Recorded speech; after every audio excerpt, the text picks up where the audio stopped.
this video, I'm going to show you how you can message yourself in Slack. So if you want to direct message yourself in Slack, it's pretty simple.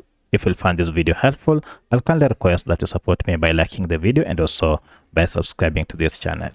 All right. So the first thing you need to do is to go to your Slack account and then look for direct messages. Now, if you click under direct messages, you should be able to see your name, and mine is here, Crescent Labs.